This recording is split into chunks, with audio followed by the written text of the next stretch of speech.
$10,000 in damage. A first-time landlord's dream rental property turned into a living nightmare. A tenant who vanished without a trace, leaving behind mountains of trash, holes in every wall, and a mystery that caught the attention of Judy Sheindlin herself. But when the security cameras started rolling and text messages surfaced, nobody expected what happened next. This isn't just another rental dispute. It's a story about trust, deception, and the shocking truth behind closed doors. Taylor Amorin never planned to become a landlord. At 32, he'd spent a decade saving every spare dollar from his IT job, dreaming of passive income through real estate. The modest 3-bedroom house in suburban Minneapolis wasn't fancy, but with its fresh paint and updated kitchen, it represented everything he'd worked for. His parents had called him crazy for putting his life savings into a rental property, but Taylor saw potential where others saw risk. Hailey Carneiro appeared perfect on paper. Her rental application showed a steady job as a marketing manager, an excellent credit score, and glowing references from previous landlords. During the showing, she'd impressed Taylor with her thoughtful questions about the property's amenities and her plans to maintain a small herb garden in the backyard. Her warm smile and professional demeanor sealed the deal, and Taylor felt confident he'd found the ideal tenant for his investment. The first 3 months went smoothly. Rent payments arrived early, and Hailey's occasional maintenance requests were reasonable. A dripping faucet here, a sticky door handle there. Taylor responded promptly, taking pride in being an attentive landlord. He even approved her request to paint the spare bedroom a soft gray, impressed by her commitment to making the space her own. But small changes began surfacing by month 4. The neighbors mentioned frequent late-night visitors. The once pristine lawn showed signs of neglect. Taylor noticed scratches on the hardwood floors during his quarterly inspection, which Hailey attributed to moving furniture. She'd promised to have them buffed out, but weeks passed without action.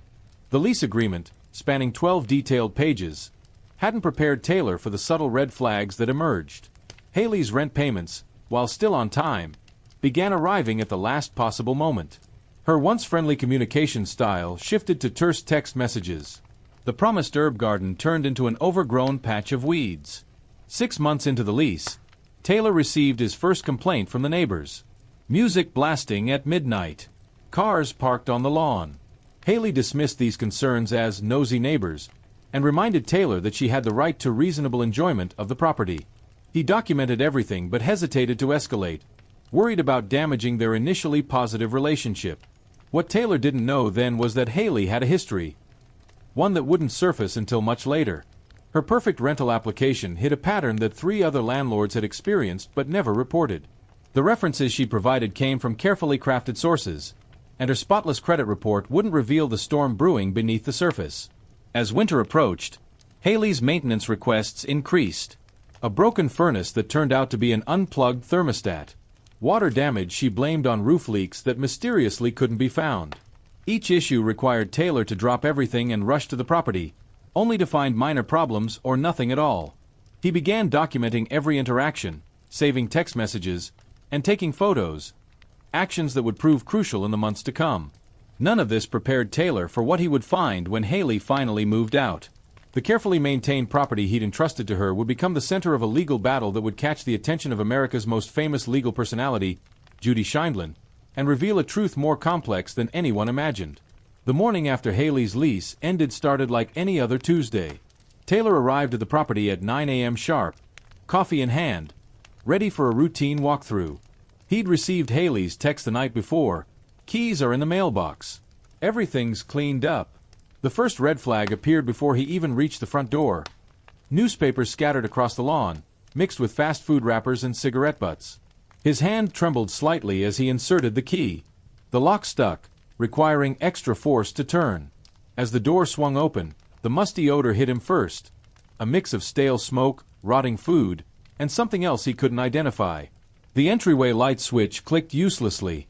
Taylor pulled out his phone's flashlight, illuminating a scene that made his stomach drop. The once pristine living room walls bore dozens of holes, ranging from nail-sized punctures to fist-sized cavities. Black scuff marks created abstract patterns across the ceiling. The hardwood floors he'd refinished himself before Hailey moved in were now hidden beneath a layer of crushed food, dirt, and what appeared to be paint splatters. A broken television lay face down in the corner, its screen shattered into a spider web pattern.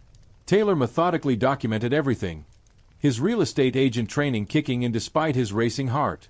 He photographed each room from multiple angles, recording video as he narrated the damage. The kitchen revealed new horrors.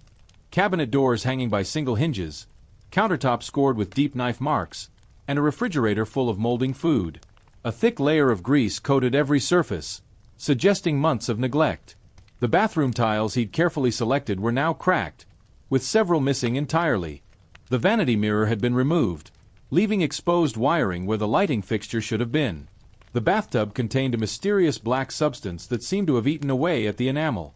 Water damage stained the ceiling, hinting at leaks that had never been reported. Moving upstairs, Taylor discovered the master bedroom's carpet soaked through with what smelled like pet urine, though Hailey's lease explicitly prohibited animals. The closet doors had been removed entirely and were nowhere to be found. Window screens were torn or missing, and cigarette burns dotted the windowsills despite the no-smoking clause in the lease. The neighbors emerged as Taylor documented the exterior damage. Tom and Linda Barrett from next door approached cautiously, sharing their observations from Hailey's final weeks. They described a chaotic moving process spanning several nights, with multiple unmarked vans arriving and departing at odd hours. They'd noticed furniture being removed weeks before the lease ended, but Hailey had continued to come and go. The garage told its own story. Motor oil stained the concrete floor in spreading black pools. Car parts and tools lay scattered about, suggesting vehicle repairs that violated lease terms. The automatic door opener had been dismantled, its components missing. Empty paint cans and construction debris filled one corner, their labels matching the colors now splashed across various walls. As Taylor completed his documentation, his phone chimed with a message from his insurance agent. Hailey's renter's insurance policy had been canceled 3 months prior. Another message followed from his property management software, calculating the missing utility payments from the final 2 months. The $2,500 security deposit seemed almost laughable now against the scope of the destruction. Back in his car, Taylor began organizing the evidence. His preliminary estimate exceeded $10,000 in damages, not counting the lost rental income while repairs were made. The folder on his laptop grew as he added photos, videos, maintenance records, and communication logs. He included screenshots of Hailey's rental application, the lease agreement, and their text message history. Each document represented a piece of the puzzle that would soon land on Judy Sheindlin's desk. What Taylor didn't realize then was that the physical damage, as extensive as it was, only scratched the surface of Hailey's deception. Hidden within his methodical documentation lay clues to a larger pattern, one that would eventually expose a sophisticated scheme targeting unsuspecting landlords across 3 states. But first, he had to navigate the complex legal system and prove that this destruction went far beyond normal wear and tear. 3 days after Taylor filed his lawsuit, Hailey Carneiro walked into her attorney's office with 4 bulging folders of her own. Her polished appearance and composed demeanor contrasted sharply with Taylor's description of a destructive tenant. She presented her evidence chronologically, beginning with something Taylor had completely overlooked: her initial video walkthrough of the property before moving in. The shaky smartphone footage revealed hairline cracks in the bathroom tiles, worn spots in the hardwood flooring, and water stains on the kitchen ceiling. Hailey had documented these issues in an email to Taylor, which he'd sent through the property management portal. Her attorney noted that Taylor never formally acknowledged these pre-existing conditions, though the portal showed he'd opened the email. Hailey's maintenance request log painted a picture of mounting frustration. The furnace problems she'd reported weren't simply an unplugged thermostat. She provided recordings of the rattling heating system and copies of her winter utility bills showing costs 3 times higher than neighboring units. Licensed HVAC technicians had refused to service the aging system, citing safety concerns. The text messages she'd sent Taylor about these issues had received only perfunctory responses. The water damage in the bathroom stemmed from plumbing issues that predated her tenancy. Hailey produced a statement from a previous tenant, Rebecca Martinez, who'd experienced similar problems 2 years earlier. The black substance in the bathtub? Mold that had developed after months of Hailey's requests for proper ventilation went unaddressed. Her doctor's notes documented respiratory issues that coincided with the growing moisture problem. The missing closet doors and window screens told another story. Hailey's maintenance requests showed they'd broken due to faulty hardware, with parts that were no longer manufactured. She'd offered to split the replacement costs with Taylor, but emails showed he'd insisted on finding used parts that never materialized. The doors, screens, and vanity mirror were all carefully stored in the garage, something Taylor had missed in his initial shock at the property's condition. Those mysterious late-night visitors the neighbors reported? Hailey's social media posts and work schedules revealed she'd been running a legitimate small business, conducting virtual marketing workshops in different time zones. The extra cars belonged to her co-facilitators, all properly registered with the property management system as regular visitors. She had emails showing Taylor's approval of her home-based business. Even the supposedly unauthorized paint colors had a paper trail. Hailey presented a text message exchange where Taylor had approved neutral colors for the bedrooms. The gray paint she'd chosen matched the property's existing color scheme, and she'd hired professional painters who documented their work. The paint splatters Taylor photographed were actually water stains from the ongoing plumbing issues. The pet odors posed a more complex issue. Hailey acknowledged having an emotional support animal, a small therapy dog prescribed by her psychiatrist for anxiety. She'd submitted proper documentation through her doctor, though Taylor had never formally responded to the accommodation request. Under fair housing laws, she argued, Taylor couldn't enforce the no pets clause once she'd provided medical documentation. But Hailey's most damaging evidence came from her bank records. They showed that her rental insurance hadn't lapsed. Instead, the company had changed names after a merger, generating new policy numbers. The missing utility payments? Hailey pulled up confirmation numbers showing payments made directly to the utility companies after Taylor failed to transfer the accounts back to his name despite multiple requests. The holes in the walls, she explained, resulted from a failed security system installation that Taylor had initially approved but later retracted permission for after the work had begun. The contractor's abandoned project left exposed wiring and unfinished repairs. Hailey had withheld partial rent, following state law procedures for repair and deduct remedies. As her attorney organized this evidence for their countersuit, Hailey revealed one final piece of information that would eventually catch Judy Sheindlin's attention. Hidden in her documentation was proof of a pattern, not of tenant destruction, but of systematic neglect by landlords trying to avoid costly repairs in a rapidly appreciating housing market. Taylor's property wasn't the first she'd encountered with these issues, but she intended it to be the last. The Minneapolis Housing Court saw its share of landlord-tenant disputes, but the Amorin Carneiro case immediately stood out. Taylor's initial filing demanded $10,000 in damages, backed by hundreds of photos and videos. Hailey's countersuit asked for $15,000, citing habitability issues and emotional distress. Within hours, local real estate forums buzzed with speculation about the case that would soon transcend typical rental disputes. Taylor's attorney, David Richardson, specialized in real estate law but hadn't seen such thorough documentation from both sides before. The property management software's timestamp logs showed curious patterns. Maintenance requests marked as resolved still had ongoing email threads. Work orders listed as completed lacked contractor signatures. The system showed multiple instances of data being edited weeks after initial entries. The local housing authority stepped in after Hailey's attorney filed a complaint about the property's condition. Their inspector's report revealed problems neither party had fully disclosed. The foundation showed signs of settling that predated both Hailey's tenancy and Taylor's ownership. The electrical system needed updating to meet current codes. Most surprisingly, permits for the kitchen renovation Taylor had touted were never properly closed out. Hailey's legal team expanded their discovery requests beyond the property itself. They subpoenaed records from Taylor's other business ventures, revealing he'd purchased 3 more properties during Hailey's tenancy. Each acquisition had stretched his finances thinner, potentially explaining his reluctance to address maintenance issues. Bank records showed he'd transferred funds between property accounts in ways that raised questions about security deposit handling. The case took an unexpected turn when the previous owner of Taylor's property came forward. Eleanor Ferreira had sold the house to Taylor at below market value, believing his promises to maintain its historic character. She provided emails showing Taylor had planned extensive renovations before even finding a tenant, intending to quickly flip the property in a rising market. Hailey's tenancy had merely been a way to cover costs until zoning changes allowed for commercial development. Social media complicated both sides' narratives. Taylor's posts in landlord forums revealed frustration with tenant rights laws and strategies for minimizing maintenance costs. Hailey's Instagram business account showed her hosting events in the house that stretched the definition of home office. Neither party had disclosed these online activities in their initial filings. The local tenants' rights organization filed an amicus brief, arguing the case highlighted systemic issues in rental property maintenance. They presented data showing similar patterns across the city. landlords purchasing properties with minimal down payments, deferring maintenance while collecting rent, then claiming tenant damage when market conditions favored selling. Taylor's insurance company complicated matters by questioning his coverage.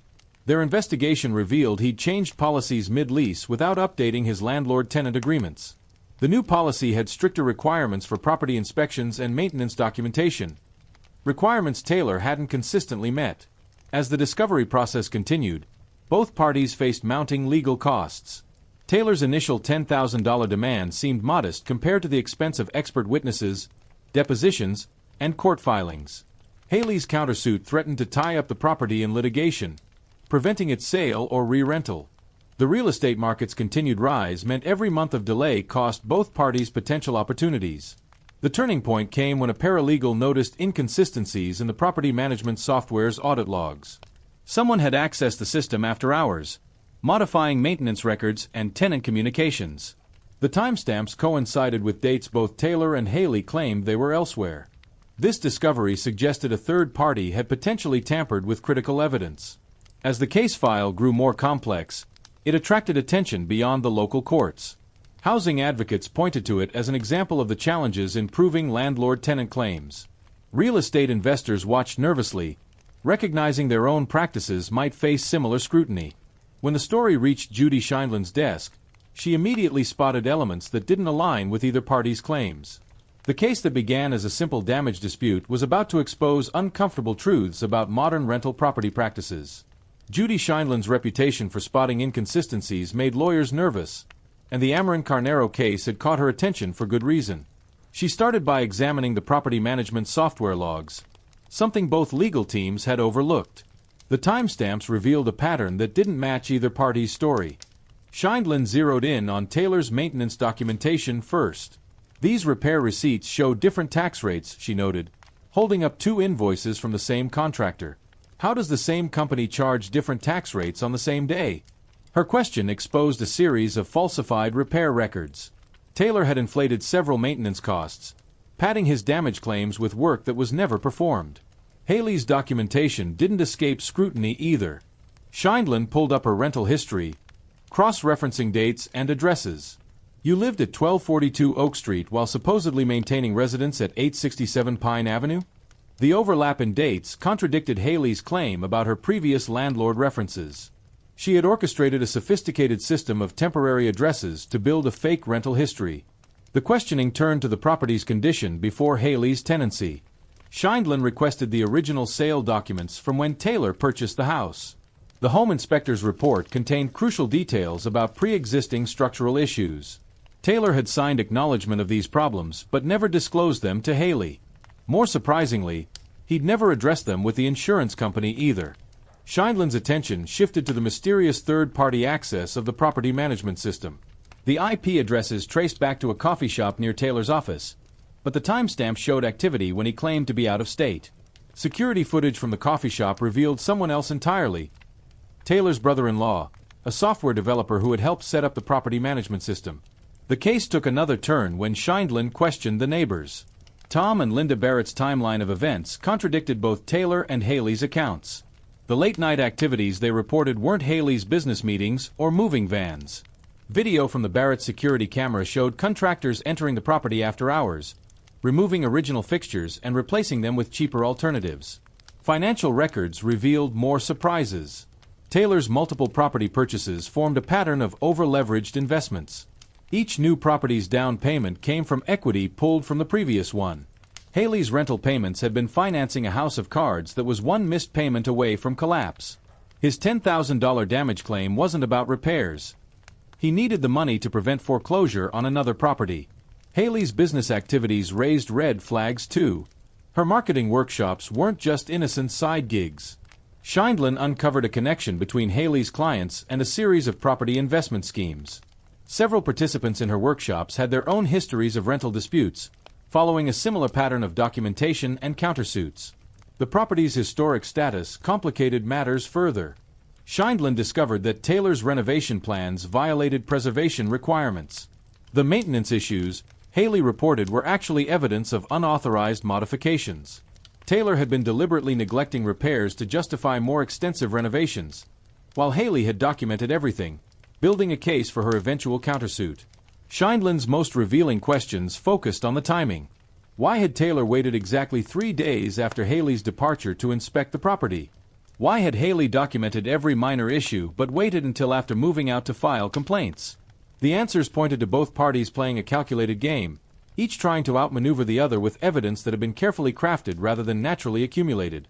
As Sheindlin peeled back the layers of deception, neither Taylor nor Hailey's initial claims remained intact. The case that appeared to be about property damage had transformed into something far more complex. A story of opportunism, manipulation, and the dark side of real estate investment. But Sheindlin wasn't finished. She had one more piece of evidence that would turn everyone's understanding of the case upside down. The breakthrough in the Amorin Carneiro case came from an unexpected source: the smart doorbell Taylor had installed but never mentioned in his documentation. Its cloud storage contained months of footage that neither party had addressed in their filings. A tech expert recovered deleted videos showing a steady stream of contractors entering the property during Hailey's tenancy, but not the maintenance workers Taylor claimed to have hired. The doorbell footage revealed Taylor's brother-in-law making regular visits while Hailey was at work. These visits coincided perfectly with the mysterious property management system modifications. More tellingly, he carried tools and materials that matched the damage Taylor later documented. The timestamps aligned with dates when Hailey had been traveling for business, proven by her airline receipts and hotel stays. Hailey's own digital trail proved equally revealing. Her laptop's backup files, subpoenaed during discovery, contained a folder labeled Property Documentation Template. Inside were detailed guides for tenants on how to document pre-existing damage, create maintenance request timelines, and build cases for countersuits. She had shared these templates through private social media groups, connecting with tenants across multiple states who followed similar patterns. Bank records painted an intricate picture of financial maneuvering. Taylor had established shell companies to handle property maintenance, effectively paying himself for repairs that were either incomplete or never performed. These companies shared addresses with other landlords involved in similar disputes, suggesting a network of property owners working together to maximize profits through minimal maintenance. The property's smart thermostat data contradicted both parties' claims about heating issues. Temperature logs showed manual adjustments during times when Hailey claimed the system wasn't working, and service interruptions during periods when Taylor insisted repairs had been completed. The device's maintenance alerts had been systematically cleared without corresponding repair records. Professional assessments of the property damage revealed more inconsistencies. Paint analysis showed the wall damage predated Hailey's tenancy, with multiple layers of paint covering older repairs. The black substance in the bathtub contained mold spores matching samples from other properties Taylor managed, indicating a pattern of neglected moisture issues across his real estate portfolio. Text messages recovered from a cloud backup exposed coordination between Hailey and previous tenants. They had shared information about property conditions, maintenance responses, and strategies for documentation. These conversations revealed Hailey had chosen Taylor's property specifically because of its potential for a countersuit, having researched his pattern of management across his other properties. The property management software's audit logs, when fully decoded, showed access from multiple locations simultaneously. Someone had been systematically altering records, but the pattern implicated both parties. Taylor's edits minimized maintenance responsibilities, while changes made under Hailey's credentials exaggerated property issues. Both had been building their cases long before any legal action began.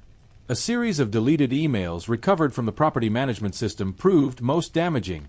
They showed Taylor attempting to coordinate with other landlords to blacklist certain tenants, including Hailey, while Hailey participated in tenant groups sharing strategies to exploit property maintenance laws. Both had been playing a larger game, using this property dispute as a test case for their respective strategies. The turning point came from an encrypted file found in the property management system's backup. It contained templates for maintenance reports, tenant screening responses, and damage claims, all designed to maximize financial outcomes for landlords while appearing legitimate to housing authorities. These templates matched documents used in dozens of other landlord-tenant disputes across the state. As digital forensics experts pieced together the evidence, a complex web of manipulation emerged. Both Taylor and Hailey had been operating within larger networks, each trying to exploit the real estate market in different ways. The property damage at the heart of their dispute was merely a symptom of systemic issues in the rental market, where both landlords and tenants had developed sophisticated strategies for gaining financial advantages. The case's true nature emerged when Eleanor Ferreira, the property's previous owner, walked into Judy Sheindlin's office with a USB drive.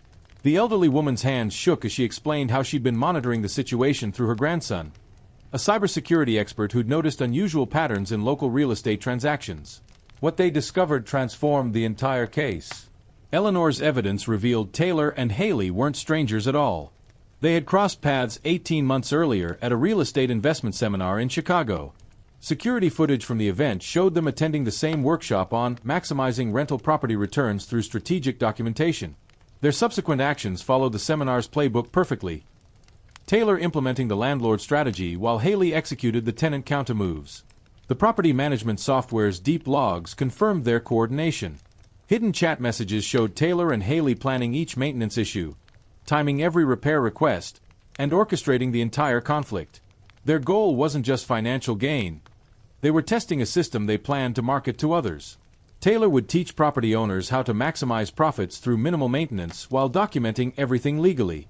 Hailey would sell tenants a blueprint for building countersuits that could extract settlements from landlords. Their scheme had worked in 3 other cities, each time with different partners playing the landlord and tenant roles.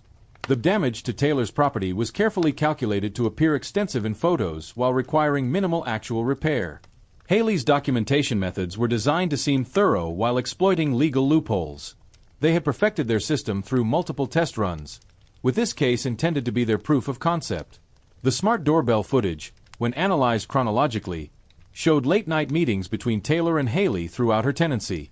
They weren't planning repairs or discussing maintenance. They were refining their strategy, adjusting the evidence trail, and coordinating their next moves. The property's deterioration wasn't neglect or destruction. It was theater, carefully staged for maximum legal impact. Eleanor's grandson had uncovered their broader operation, a consulting firm registered in Delaware, presentation materials ready to go, and a list of potential clients already lined up. They had intended to use the publicity from their court battle to launch their business, marketing themselves as experts in property management and tenant rights. The entire dispute was meant to establish their credentials in both camps. Most devastating was the discovery of their private communications about Judy Sheindlin herself. They had specifically engineered aspects of their case to attract her attention, believing her involvement would add credibility to their future consulting work. They had studied her previous cases, planted specific types of evidence they thought would interest her, and timed their court filings to maximize the chances of her involvement. Their carefully constructed plan had only one flaw. They never anticipated Eleanor Ferreira's emotional attachment to the property or her grandson's technological expertise. The truth about their scheme now lay exposed in the very digital trails they had created to support their deception. The case that began as a simple property dispute had revealed something far more calculated, a sophisticated plan to profit from the fundamental tensions between landlords and tenants. Judy Sheindlin's ruling sent shockwaves through the real estate community. Instead of awarding damages to either party, she forwarded the case evidence to state authorities for criminal investigation. Taylor and Hailey's elaborate scheme had violated multiple state laws regarding fraud, conspiracy, and abuse of the legal system. Their attempt to profit from the landlord-tenant divide resulted in both facing serious legal consequences. Eleanor Ferreira emerged as the unexpected hero of the story. Her determination to protect her former property's legacy had exposed a scheme that went far beyond simple property damage.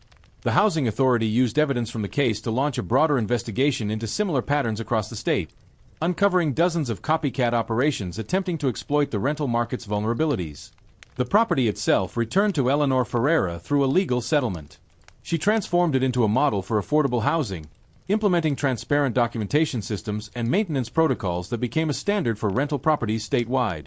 The smart technology that had exposed the fraud became a tool for ensuring accountability between landlords and tenants. Taylor and Hailey's planned consulting business never materialized. Instead, their case became a cautionary tale taught in real estate law courses.